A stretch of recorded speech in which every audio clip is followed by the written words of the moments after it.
Break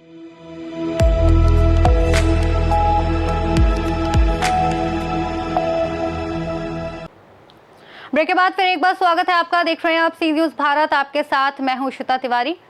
भगवान श्री राम को मनाने के लिए महंत कमल नयन दास महाराज छावनी सरकार के नेतृत्व में 53वीं भारत यात्रा अयोध्या से चित्रकूट पहुंची। यहां साधु संतों, श्रद्धालुओं और स्थानीय नागरिकों द्वारा यात्रा का भव्य स्वागत किया गया। कामदगिरी परिक्रमा स्थित भरत मिलाप मंदिर में भरत मिलाप लीला का मंचन किया गया और देर शाम रामघाट में राम भरत सभा का आयोजन किया गया, जिसमें राज्यसभा सांसद और प्रदेश के पूर्व उप डॉक्टर दिनेश शर्मा शामिल हुए। इस भरत यात्रा का उद्देश्य समाज में एकता और सद्भाव का संदेश देना है।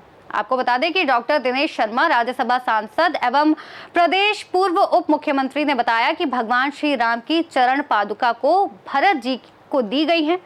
मोदी जी और योगी के नेतृत्व में चित्रकूट का सर्वांगीण विकास हो रहा है। महंत दिव्य जीवनदास महाराज जी ने बताया कि यहां अयोध्या से भरत यात्रा आई है और भरत मिलाप लीला का मंचन किया गया है, जिसमें दिव्य जीवनदास महाराज जी के द्वारा उनके मठ में भावपूर्वक भंडारा का आयोजन किया गया। महंत कमल नयन दास छावनी सरकार ने बताया कि भारत यात्रा का उद्देश्य भगवान श्री राम और भरत के प्रेम को जन जन तक पहुंचाने और राष्ट्रीय एकता, अखंडता और समता की स्थापना का संदेश देना है।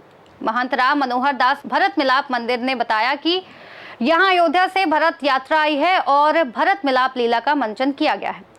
सम्मान निष्ठा बना रहे। चलकर भरत यात्रा चित्रकूट पधारेगी और अयोध्या में जब दशरथ जी का स्वर्गवास हो गया था, उसके पूर्व राम जी का वनवास हो चुका था। अयोध्या का राज सिंहासन खाली था। गुरु वशिष्ठ जी ने देखा कि अयोध्या का राज सिंहासन सूना है। उस समय भरत जी तात्कालिक समय पर अपने ननिहाल में थे, उनको तुरंत बुलाया और आदेशित किया कि भाई राज सिंहासन खाली नहीं रहना चाहिए। कोई भी विदेशी आक्रमण कर सकता है और राज सिंहासन पर कब्जा कर सकता है, इसलिए तुरंत आप राज सिंहासन और राज्यकाल संभाले। भरत जी ने कहा कि अयोध्या के राज सिंहासन पर मेरा कोई अधिकार नहीं जब तक कि हमारे ज्येष्ठ भ्राता सिंह हैं, इसलिए मेरी माता कैकेयी ने जो भी उनको कहा गया उसकी क्षमा याचना के लिए और भगवान को लौटाने के लिए मैं अयोध्या से चित्रकूट जाऊंगा। जब ऐसी घोषणा हुई भरत जी की, तो अयोध्या के बहुत से लोग, तीनों माताएं कैकेयी, कौशल्या, सुमित्रा, गुरु वशिष्ठ और पूरी सेना उनके साथ अयोध्या से चित्रकूट आने के लिए तैयार हो गई। यहाँ पर 5 दिन तक भरत जी निवास किए और यहीं से पादुका दे करके भगवान श्री राम ने भरत जी को वापस किया। भरत जी ने आग्रह किया कि आप अयोध्या हमारे ज्येष्ठ भ्राता हैं, इसलिए अयोध्या के राज सिंहासन पर आपका ये अधिकार है, मेरा कोई अधिकार नहीं। मेरी माता ने जो भी वरदान मांगा वो गलत तरीके से मांगा, उसके लिए क्षमा करते हुए आप अयोध्या लौटें। भगवान ने कहा रघुकुल सदा चली आई, हमारे टूटी जो परंपरा है उसके अनुपालन में 14 वर्ष तक मैं वन में ही रहूँगा, तब तक आप अयोध्या का राज्यकाल संभाले। भरत जी ने कहा कि कोई आप अपना चिन्ह दें, तो कृपा पावनी दीनी सादर वर्ष सिंह करेंगी।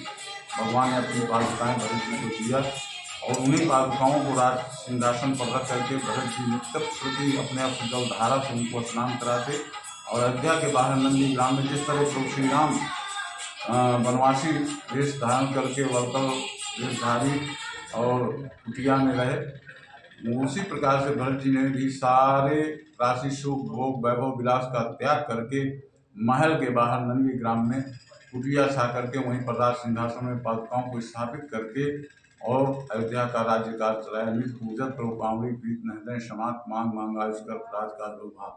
ये यात्रा बहुत पूर्व से संचालित है। प्रभु दत्त ब्रह्मचारी जी थे, उसके बाद महाराज श्री नृत्य गोपाल दास जी और उसके पश्चात उनके उत्तराधिकारी शिष्य कमल नयन दास जी महाराज आज भी उस परंपरा का निर्वहन करते हुए श्रेष्ठता का परिचय दे रहे हैं। और इस यात्रा से एक महत्वपूर्ण जो लोगों को सीख मिलती है वो ये है कि भाई भाई में कितना प्रेम होना चाहिए, प्रगाढ़ प्रेम होना चाहिए। वहाँ पर माया की प्रवंचना के लिए कोई भी स्थान नहीं है। अयोध्या का राज्य गेंद की तरह एक तरफ भरत जी और एक तरफ राम जी भरत जी की तरफ खेलते हैं और भरत जी राम जी की तरफ मारते हैं, लेकिन कोई वो उसको स्वीकार नहीं करता है। तो इस प्रकार से लोक प्रवंचना से रहित होकर के और तभी भ्रातृ प्रेम की स्थापना हो सकती है। हमारा जो आज के दिन में पारिवारिक विघटन जो चल रहा है, उस विघटन को मिटाने में इस यात्रा का बहुत बड़ा सहयोग रहेगा। पूरा चित्रकूट धाम का सर्वांगीण विकास आज राम गमन मार्ग के साथ साथ जो बुंदेलखंड एक्सप्रेस है उससे भी चित्रकूट को जोड़ने के लिए निर्माण हो रहे हैं।